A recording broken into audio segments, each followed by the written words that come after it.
नमस्कार मेरे प्यारे दोस्तों, आप सभी का रोजगार विद प्रमोद यूट्यूब चैनल पर बहुत बहुत स्वागत है। आइए हम स्टार्ट करते हैं अपना छंद पढ़ना। छंद हम लोग पढ़ना स्टार्ट किए थे, जिसमें हमारा 2 वीडियो छंद का बन चुका है। और जैसे कि छंद हम लोग जब पढ़े थे तो उसमें हम लोग छंद के 3 प्रकार पढ़े थे। तो छंद में 3 प्रकार, जिसमें से एक प्रकार था मात्रिक छंद, एक प्रकार जो था उसका मात्रिक छंद था। तो मात्रिक छंद हम लोग पढ़ना स्टार्ट किए थे, जिसमें से हम लोग सब मात्रिक छंद पढ़ चुके थे। ठीक है मेरे प्यारे दोस्तों, अब चलिए हम आगे स्टार्ट कर रहे हैं उसी से। और अब हम पढ़ेंगे आज अर्ध सममात्रिक छंद। कौन सा पढ़ेंगे हम लोग? अर्ध सममात्रिक छंद। तो अर्ध सममात्रिक छंद की बात करें अगर, तो अर्ध सममात्रिक छंद किसे कहते हैं? जिस छंद के पहले और तीसरे चरण में, जिस छंद के पहले और तीसरे चरण में, पहले और तीसरे, दूसरे और चौथे चरणों में मात्राओं की संख्या समान होती है। ठीक है मेरे प्यारे दोस्तों, यानी पहला और तीसरा चरण में जितनी मात्रा होगा, पहले और तीसरे चरण की मात्रा समान होगी और दूसरे चौथे की मात्रा समान होगी। जैसे अगर हम बात करें, जैसे इसमें अर्ध सममात्रिक के अंतर्गत कौन कौन से छंद आएंगे, अर्ध सममात्रिक के अंतर्गत कौन कौन से छंद आएंगे, तो इसमें सबसे पहला छंद रहेगा बरवें। क्या रहेगा? बरवें। सबसे पहला छंद है अर्ध सममात्रिक का बरवें। क्या है? बरवें। बरवें की जो बरवें में पहले और तीसरे चरण में मात्राओं की संख्या क्या होती है? 12। पहले और तीसरे चरण, पहले में मात्राओं की संख्या 12 और दूसरे चरण में कितनी होती है मात्राओं की संख्या? 7। तीसरे चरण में मात्राओं की संख्या 12, चौथे चरण में मात्राओं की संख्या 7। यानी यह पहला चरण हो गया, पहला, दूसरा चरण, तीसरा चरण और यह है चौथा चरण। पहले चरण में और तीसरे चरण में मात्राओं की संख्या समान, 12 मात्राएं हो जाएंगी, और दूसरे और चौथे में 7 मात्राएं हो जाएगी, जो कि समान है। ठीक है, तो पहले और तीसरे में मात्राओं की संख्या समान, दूसरे और चौथे में मात्राओं की संख्या समान होती है, उसे हम कहते हैं अर्ध सममात्रिक छंद, जिसमें पहला है बरवें। ठीक है, इसके बाद आता है दोहा। क्या आता है? इसके बाद आता है दोहा। दोहा भी छंद है अर्ध सममात्रिक। दोहा भी अर्ध सममात्रिक छंद है। इसमें क्या है? पहले और तीसरे चरण में 13 मात्राएं होती हैं, दूसरे और चौथे चरण में 11 मात्राएं होती हैं। पहले और तीसरे में 13 मात्राएं, पहले और तीसरे में 13 मात्राएं और दूसरे और चौथे में 11 मात्राएं होती हैं। ठीक है, पहले में पहला चरण यह है, यह पहला चरण है, यह दूसरा चरण है और यह तीसरा चरण, यह चौथा चरण है। पहले और तीसरे में 13 मात्राएं, दूसरे और चौथे में 11 मात्राएं हैं, तब इसे हम कहेंगे दोहा छंद। क्या कहेंगे? दोहा छंद कहेंगे। ठीक है, दोहा छंद की अगर परिभाषा की बात करें हम, जैसे इसका एग्जाम्पल देखें, हम एग्जाम्पल देख लेते हैं। बड़ा भया तो क्या भया, बड़ा भया तो क्या भया, क्या भया जैसे पेड़ खजूर, जैसे पेड़ खजूर। बड़ा भया तो क्या भया जैसे पेड़ खजूर, पंथी को छाया नहीं, पंथी को छाया नहीं, पंथी को छाया नहीं, फल लागे अति दूर, फल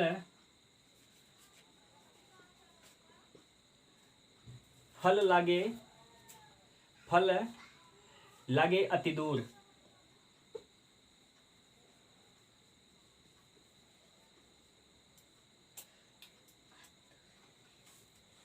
ठीक है, देखिए हम इसमें मात्राओं की गिनती कैसे करेंगे। इसमें 1 मात्रा है, इसमें 2 मात्रा, इसमें 1 मात्रा, इसमें 2 मात्रा, फिर यहाँ 2 मात्रा है, इसमें जो है इसमें 2 मात्रा हो जाएगा, इसमें भी 2 मात्रा हो जाएगा, यहाँ 1 मात्रा और यहाँ पर 2 मात्रा, यहाँ 2 मात्रा, यहाँ 2 मात्रा, इसमें 2 मात्रा और में 1 मात्रा, ख में 1 मात्रा है, ज पर बड़ा का मात्रा होता है डबल मात्रा, र में एक मात्रा। चलिए गिनते हैं हम लोग। यहाँ से एक चरण यह है, यहाँ पर यति लगा हुआ है, यति के पहले एक चरण यह हो गया, एक चरण यह हो गया। पहला चरण, दूसरा चरण, तीसरा और चौथा चरण। पहले चरण की बात करते हैं अगर हम, यह पहला चरण है, ये पहला चरण है। पहले चरण में मात्राओं की संख्या 13 अगर होगी और दूसरे चरण में अगर 7 11 होगा, पहले चरण में 13 मात्रा, दूसरे चरण में 11 मात्रा, तो हम कहेंगे इसे दोहा छंद। चलिए 2 1 3 4 2 6 8 10 11 2 13, यानी इस पहले चरण में मात्राओं की संख्या कितनी आ रही है? 13। पहले चरण में 13 मात्रा आ रहा है। इसमें देखते हैं 2 4 6 7 8 10 11, इसमें आ रहा है 11 मात्रा। इसमें कितना आ रहा है? 11 मात्रा। अब इसको भी गिनेंगे, अगर गिनेंगे हम तो इसमें भी 13 मात्रा आएगा और इसमें भी 11 मात्रा आएगा। पहला चरण में 13 मात्रा, तीसरा चरण में 13 मात्रा, दूसरा चरण में 11 मात्रा, चौथे चरण में 11 मात्रा, तो इसको हम कहते हैं दोहा छंद। आशा करता हूँ ये बात आप समझ गए होंगे। अब हम चलते हैं अगला जो छंद है सोरठा। अगला छंद है सोरठा। अगले छंद पे चलते हैं। सोरठा छंद क्या है? सोरठा छंद जो है यह भी अर्ध सम्मात्रिक के अंतर्गत आता है। यह भी अर्ध सम्मात्रिक छंद के अंतर्गत आता है। इसमें क्या होता है?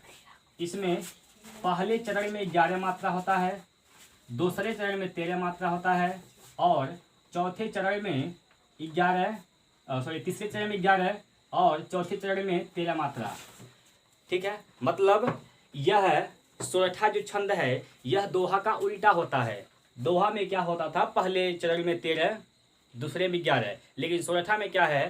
पहले में 11, दूसरे में 13, तीसरे में 11 और चौथे में 13। ये है सोरठा छंद का नियम। ठीक है, जिसमें इसमें एग्जाम्पल की अगर बात करते हैं, अगर हम एग्जाम्पल की बात करते हैं, जैसे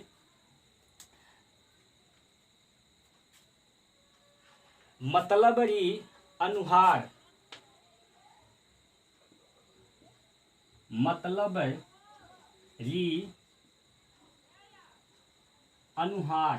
मतलबरी अनुहार चुपके लावें चूरमो,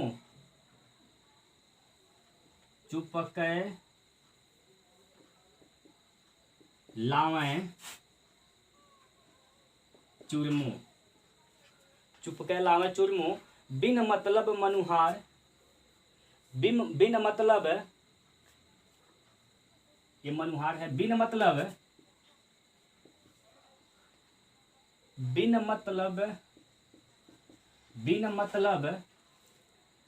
मनुहार,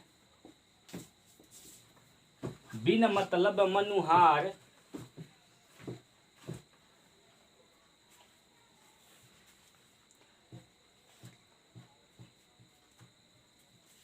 बिन मतलब मनुहार रावण पाल पावे राजिया,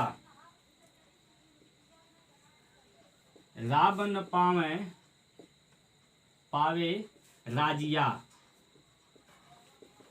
रावण पावे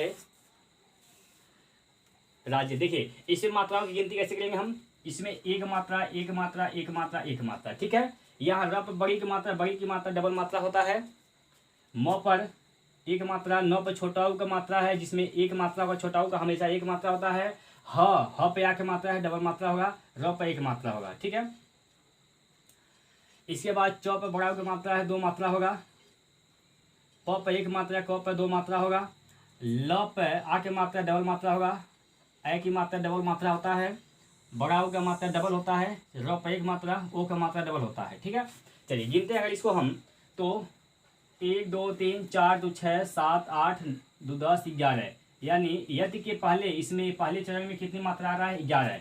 इसको गिनते हैं, इसको 2 3 2 5 2 7 2 9 2 11 12 2 2 3 2 5 5 2 7 2 9 2 11 11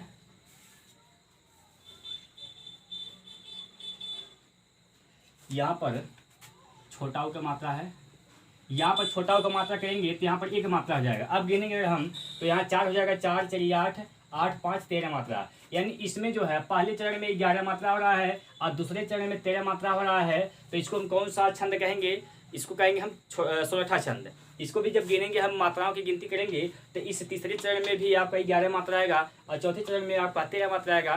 तो पहले और तीसरे चरण में मात्राओं की संख्या समान होगी, दूसरे और चौथे चरण में मात्राओं की संख्या समान होगी। मतलब जितना मात्रा पहले चरण में आएगा उतने ही तीसरे में आएगा, जितना मात्रा दूसरे चरण में आएगा उतना ही चौथे चरण में भी आएगा। ठीक है, इसे हम कहेंगे सोलठा छंद। 11 मात्रा 13 मात्रा सोलठा छंद हो जाएगा। ठीक है, आगे चलते अगले छंद पर।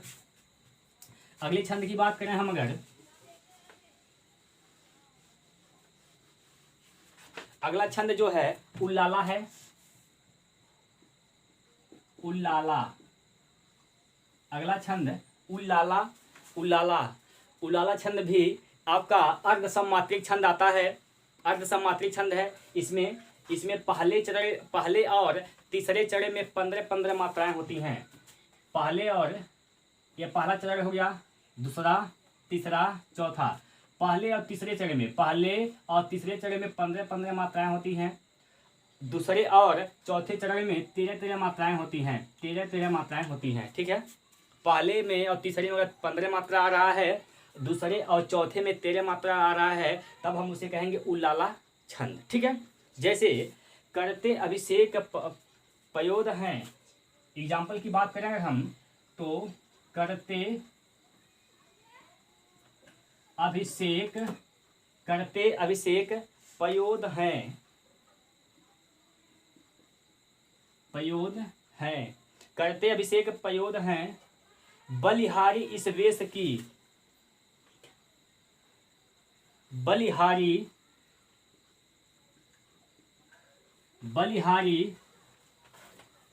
इस वेश की, बलिहारी इस वेश की। हे मातृभूमि, हे मातृभूमि, हे मातृभूमि, तू सत्य ही, तू सत्य ही सगुण मूर्ति प्रवेश की।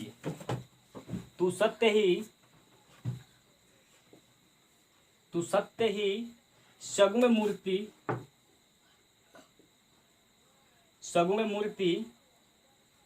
सर्वेश की। चलिए, इसमें मात्राओं की गिनती कैसे करेंगे? मात्राओं की गिनती करते हैं। देखिए, इसमें एक मात्रा होगा, इसमें एक, इसमें डबल। यहाँ पर एक एक डबल एक, 1 2 1 2। ठीक है, यहाँ पर ब पर एक मात्रा, ल पर एक मात्रा, ह पर 2 मात्रा, र पर एक मात्रा होगा और एक मात्रा इसमें होगा, एक मात्रा इसमें। वे पर 2 मात्रा होगा, यहाँ पर एक मात्रा होगा, क पर 2 मात्रा होगा। देखिए, इसमें मात्राओं की गिनती करते हैं। 1 1 2 2 4 5 6 2 8 9 10 10 5 15। ये 15 हो जाएगा। यानी पहले चरण में 15 मात्राएं हो रही हैं। पहले चरण में कितनी मात्राएं आ रही हैं? 15। दूसरे चरण की बात करें, 1 2 2 4 5 6 7 2 9 9 3 12। 1 2 1 2 2 4 5 6 7 7 5 12 7 5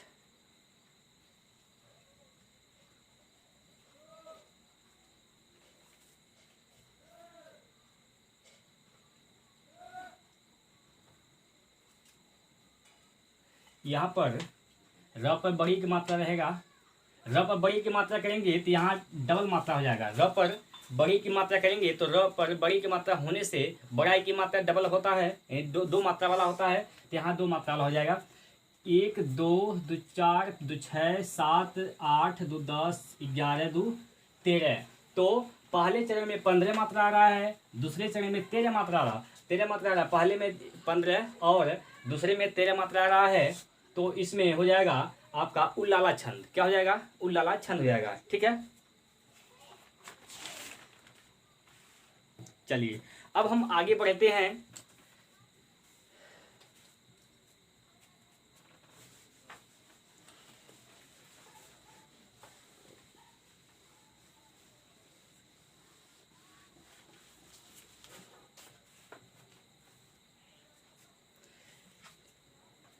चलिए तीसरा जो छंद है, तीसरा छंद जो है वह है अब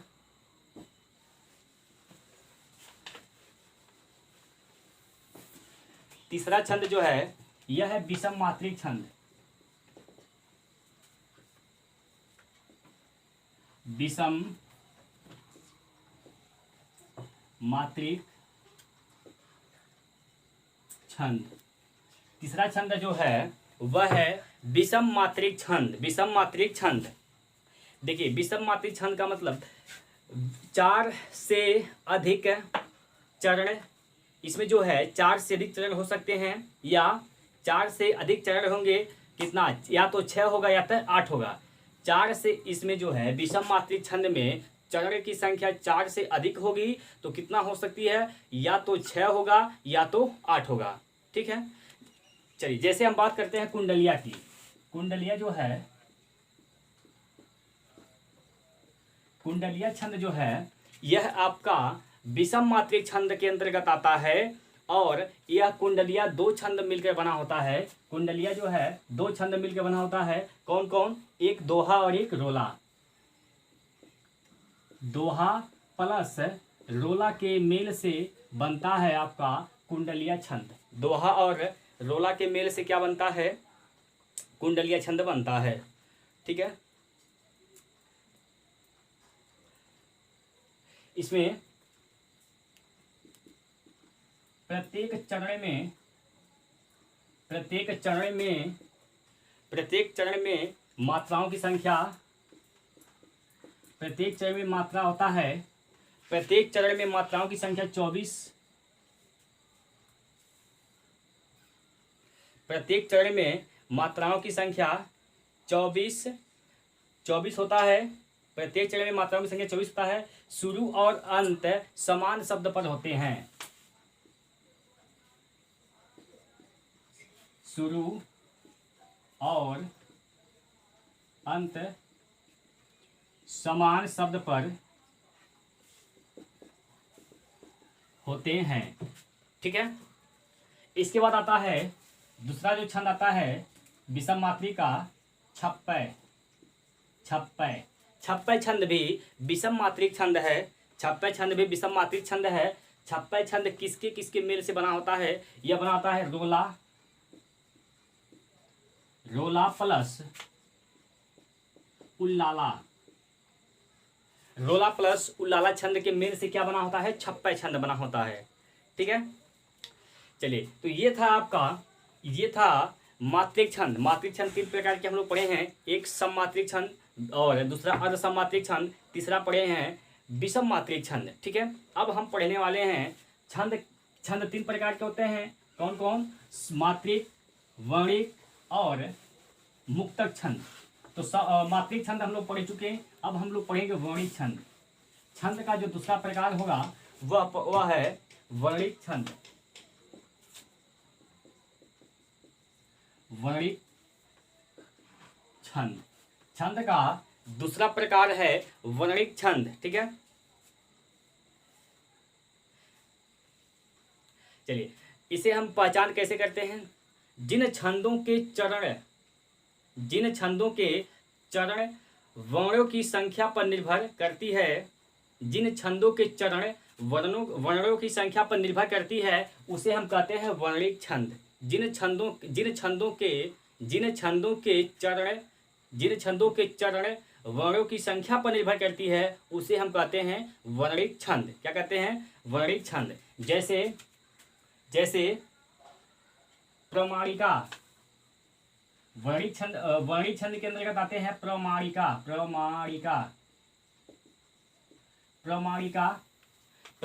में कितने वर्ण होते हैं? इसमें होते हैं वर्णों की संख्या 8 वर्ण। इसमें वर्णों की संख्या कितनी होती है? 8। प्रमाणिका छंद जो है वर्णिक छंद के अंतर्गत आता है। इसमें वर्णों की संख्या कितनी होती है? 8 होती है। मालिनी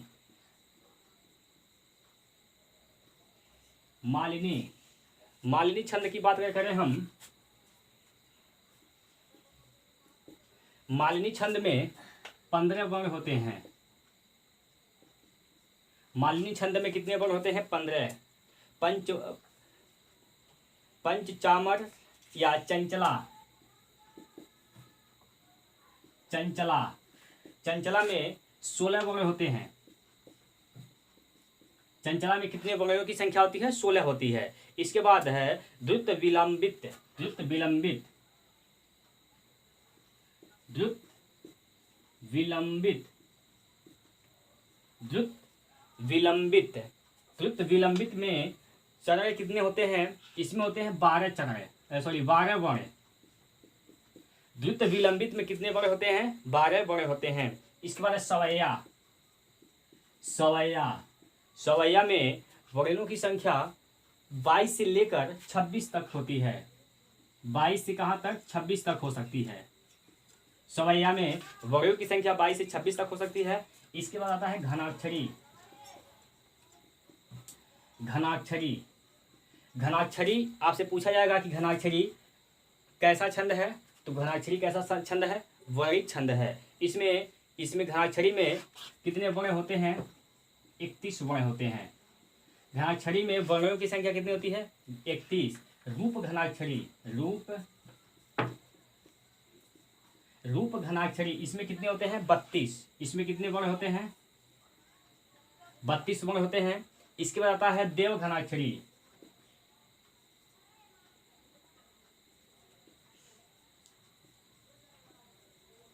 देव घनाक्षरी, देव घनाक्षरी में कितने वर्ण होते हैं? 33 वर्ण होते हैं। देव घनाक्षरी में 33 वर्ण होते हैं। इसके बाद आता है वर्णित छंद के अंतर्गत ये सब आ रहे हैं।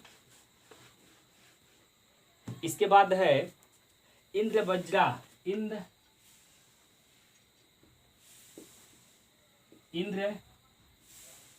वज्रा, इंद्र व्रजा।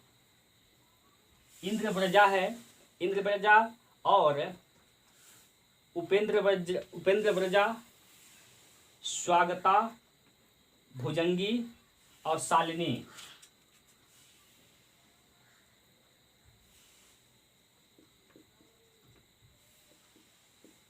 उपेंद्र व्रजा, स्वागता, भुजंगी,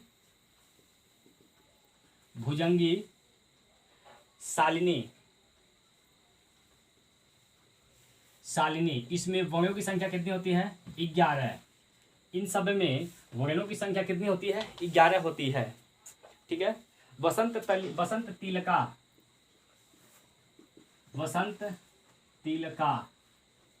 वसंत तिलका में 14 वर्ण होते हैं। वसंत तिलका में कितने वर्ण होते हैं? 14 होते हैं। इसके बाद आता है मंद्रकांता।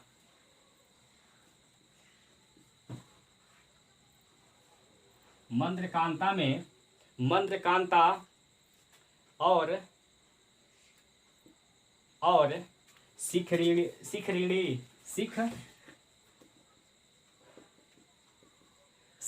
इसमें कितनी मात्राएं होती हैं? इसमें कितने वर्ण होते हैं? इसमें होते हैं 17 वर्ण। इसके बाद आता है शार्दूल, विकृदित।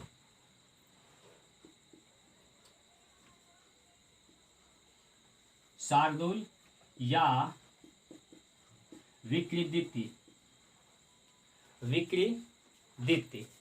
इसमें कितने वर्ण होते हैं? तो इसमें होते हैं 19 वर्ण होते हैं। 19 वर्ण। ठीक है। उसके बाद है कविंत या मनहर। कविंत या इसी को हम लोग मनहर भी कहते हैं। मनहर। तो इसमें कितने वर्ण होते हैं? इसमें 31 वर्ण होते हैं।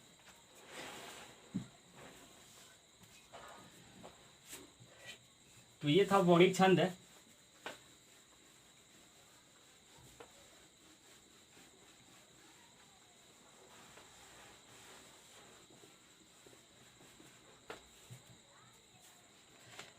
अब हम लोग कुछ एग्जाम्पल कर लेते हैं।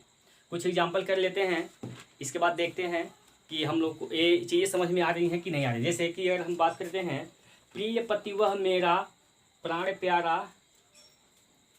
कहाँ है।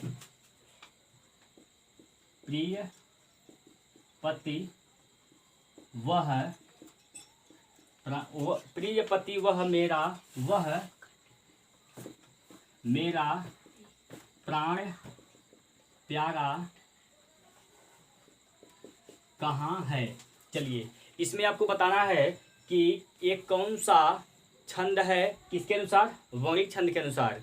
यानी वर्णिक छंद के अंतर्गत यह है कि यह कौन सा छंद होगा, सॉरी, इसमें छंद जो है कौन सा छंद होगा, मात्रिक होगा, वर्णिक होगा कि मुक्त छंद होगा, इसे बताना है। तो इसमें हम क्या करते हैं, वर्णों की संख्या गिनते हैं। वर्णों की संख्या गिनेंगे,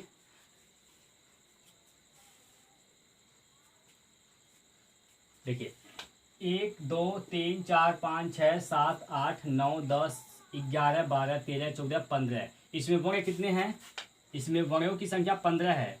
जब 15 वर्णों की संख्या होगा तो वह कौन सा छंद होगा। 15 वर्णों की संख्या किस छंद में 15 वर्ण होते थे, मालिनी में। किसमें, मालिनी में। मालिनी में वर्णों की संख्या कितना होता था, 15। अगर इसमें 15 वर्ण है तो मालिनी छंद हो जाएगा। ठीक है, चलिए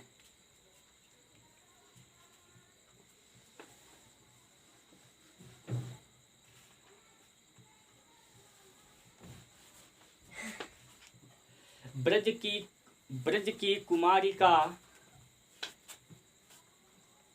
ब्रज की कुमारी का वे लीने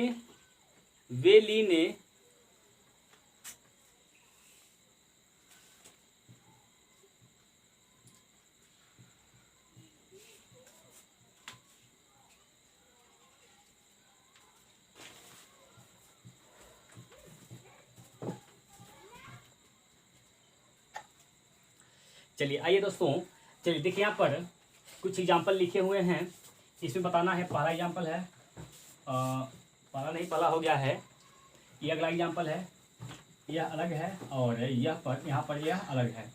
इसमें क्या है, ब्रज की कुमारिका वे लीनी सक सरिका बढ़ावे कोक करिकानी केशव सब निबाही।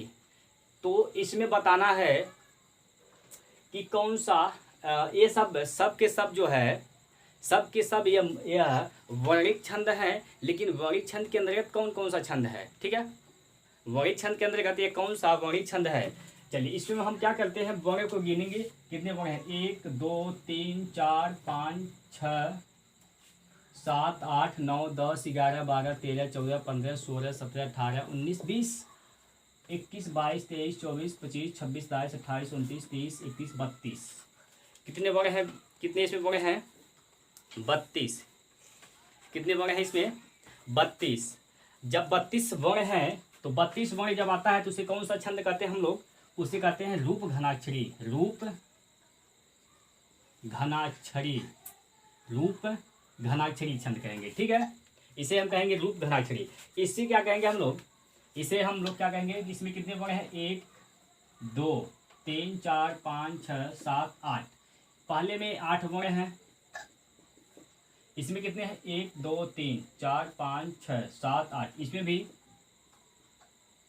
8 वर्ण हैं, 1 2 3 4 5 6 7 8। इसमें भी 8 वर्ण हैं, 1 2 3 4 5 6 7 8 9।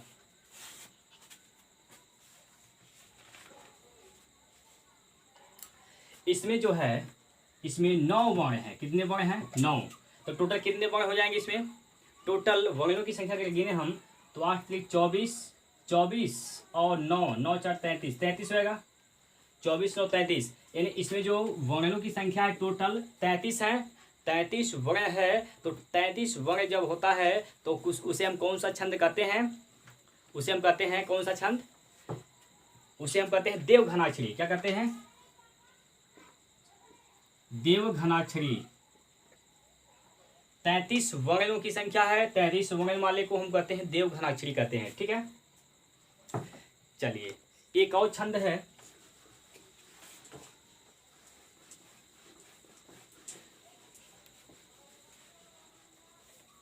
इसके बाद जो है, इसके बाद एक अलग एक और बचा है मुक्तक छंद।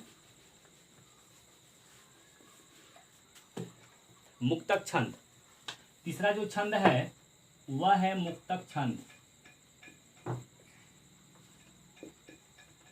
मुक्तक छंद, तीसरा छंद क्या है? मुक्तक छंद।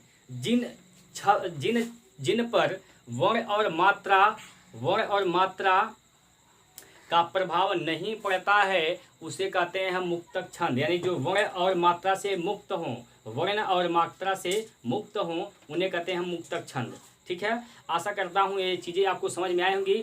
हो सकता है आपको नहीं समझ में आया होगा, लेकिन आप इसको समझने का प्रयास करिए, 1 से 2 बार देखिए, आपको जरूर समझ में आएगा। इसके बाद हम लोग अगर कल पढ़ेंगे संधि, कल हम लोग पढ़ेंगे संधि। तो आप लोग इस वीडियो को जरूर देखिएगा और अधिक से अधिक इसको शेयर भी करिए, लाइक जरूर करिए। अगर चैनल पर नए हैं तो चैनल को जरूर सब्सक्राइब करिए। तो अगला जो है अगला वीडियो में हम लोग पढ़ेंगे संधि।